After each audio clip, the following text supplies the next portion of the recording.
Hello friends, this is Arvind Verma from Shannon Avitech. This is the part second of layout controls in WPF. So let's begin. Now our next control is wrap panel control. The wrap panel works sort of like a word wrap in a word processor. As many items as possible are put in a line. When there is no more space, the next item is pushed into the next line and so on. You can see I have placed 4 rectangles into the wrap panel. I have given the height and width property of the each and every rectangle, and you can see all the 4 rectangles are aligned in a single line. See, if I run the project, all the 4 rectangles are arranged in a single line.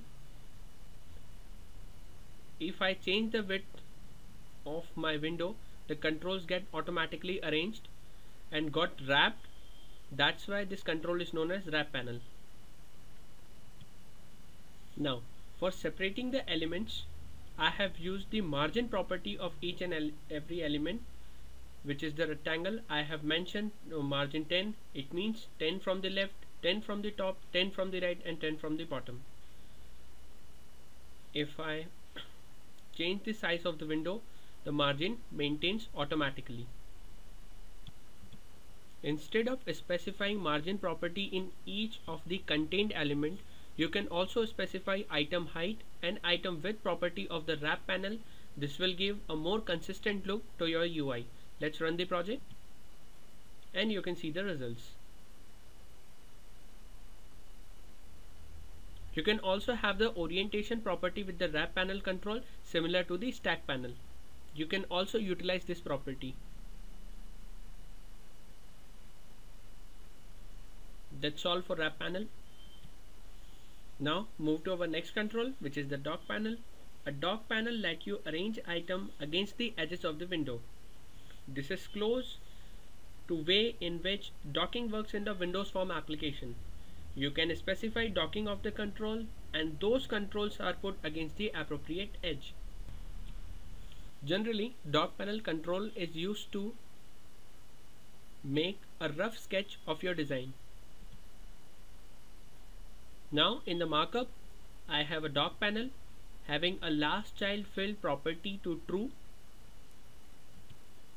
When this property is true, the last child control added to the dock panel automatically had its dock style property set to true.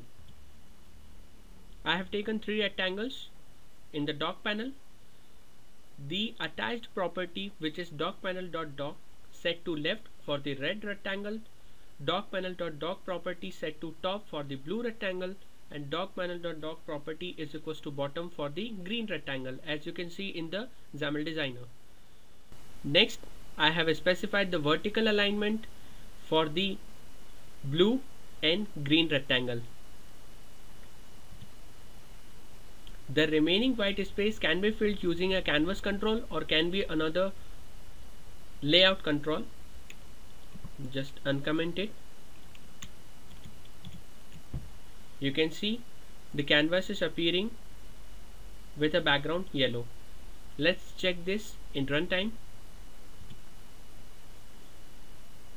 and you can see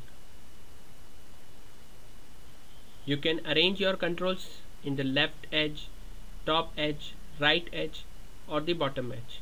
This is all about dock panel. The last control is tab control. The tab control class contains multiple tab items that shares the same space on the screen. Starting in the Visual Studio 2008 Service Pack 1, you can add and remove the tabs using the WPF designer. In this example, I have taken a tab control, setting its font size to 15 and flow direction to the left to right. It means all the tabs are aligned from left to the right. If I change this property from right to left, you can see the reflections in XAML designer. Now I have taken 3 tab items. In the tab control, you can see for the first tab item I have set its header property to first tab, as you can see.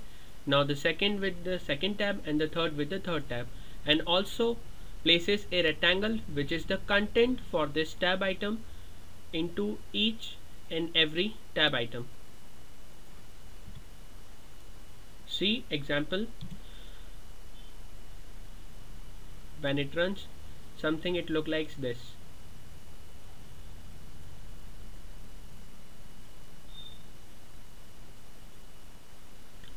This is all about layout controls in WPF. Thanks for watching. Have a nice day.